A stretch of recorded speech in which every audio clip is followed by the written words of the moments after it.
ہمارے یہاں حدیث قصہ کے راوی ہونے کی بنا پر بھی بچہ بچہ جانتا ہے جابر کون ہے، اور کربلا کے پہلے زائر ہونے کی بنیاد پر بھی کربلا میں سب سے پہلے جس نے زیارت کی کم از کم مشہور یہی ہے کہ وہ جابر ابن عبداللہ انصاری ہے۔ اور صاحبان ایمان کو یہ بھی پتا کہ پیغمبر کے مدینے میں ظہور کا سب سے بڑا سبب جابر اور ان کے والد تھے، یہ باپ بیٹے۔ کربلا میں جابر کا آنا بڑھاپا، اور پیغمبر نے جب مکے میں اعلان رسالت کیا تھا اس وقت جابر جو مدینے کے رہنے والے وہ ان کے نام سے ہی پتا چل رہا ہے، جابر ابن عبداللہ انصاری، یہ اپنے والد کے ساتھ مکے پہنچے تھے کہ آخر یہ کون سی ایک نئی آواز فضاؤں میں گونجی۔ پیغمبر سے ملاقات کی تھی اور ان باپ اور بیٹے نے خصوصی درخواست پیغمبر سے کی تھی کہ آپ مدینے تشریف لائیے، ہم یہ چاہتے ہیں کہ مکے والے اگر آپ کی ناقدری کر رہے ہیں تو ہم واقعاً آپ کے لیے ہر قربانی دینے کو تیار۔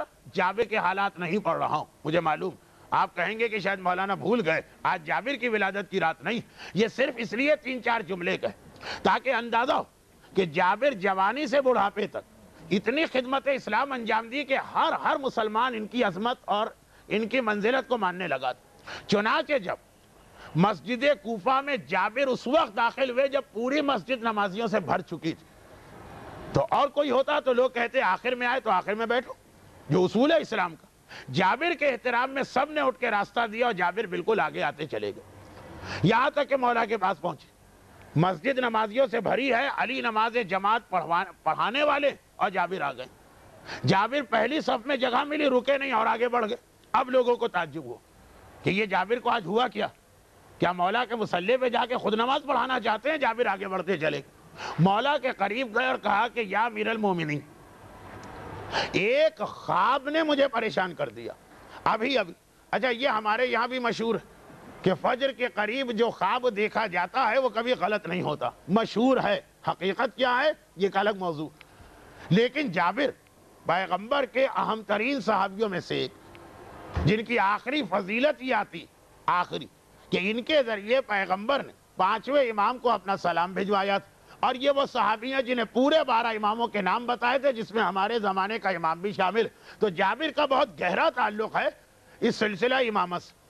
تو جابر یہ اتنا قریب ہوگا تو بہرحال اس کا خواب ہمارے خواب سے تو مختلف، اور مختلف ہو کہ نہ ہو، مولا کا خواب سن کے تصدیق کر دینا تو جابر کے خواب کو حجت بنا گیا۔ مولا میں خواب دیکھ کے آیا ہوں، خواب اس لیے حیرت میں ڈال گیا کہ یہ ذرا سا بے تکا خواب تھا۔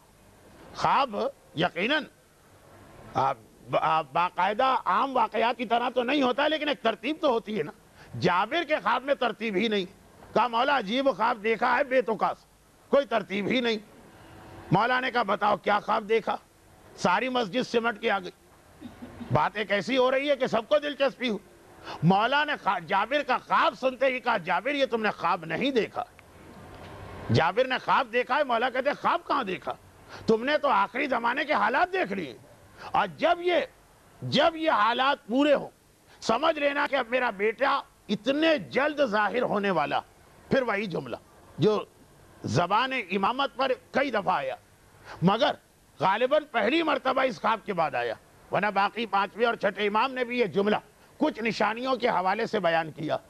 مثلا کہا کہ جب روضہ رسول پہ حملہ کر کے اسے تباہ کیا جائے تب بھی یہی جملہ کہا گیا، جب شہر کوفہ میں مومنوں کا اتنا خون بہے کہ آدمی گھٹنوں اس خون میں سے چلے تب بھی یہ جملہ کہا گیا۔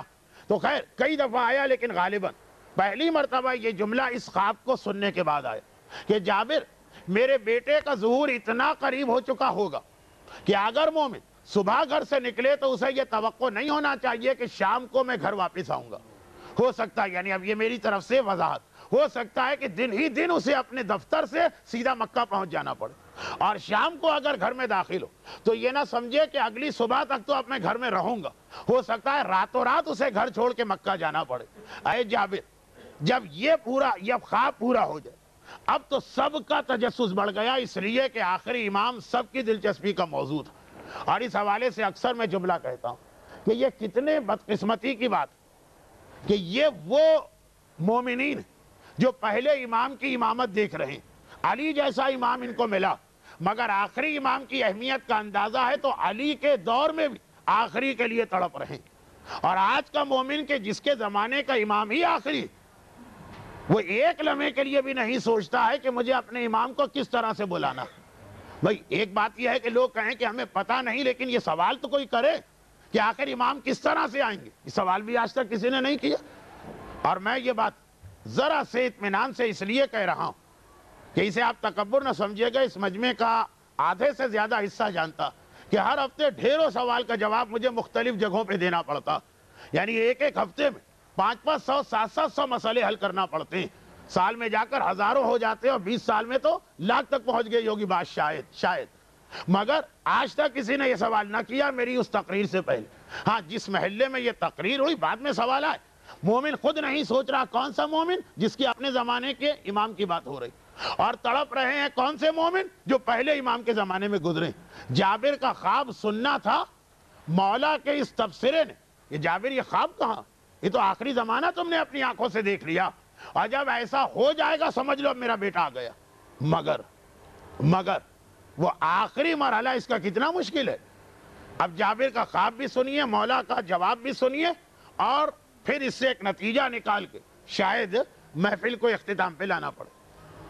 جابر نے کہا، جابر کو تعجب کس بات پر ہے کہ یہ خواب ایسا لگا جیسے کوئی آدمی گھر میں رکھی ہوئی فوٹو البم کو دیکھتا۔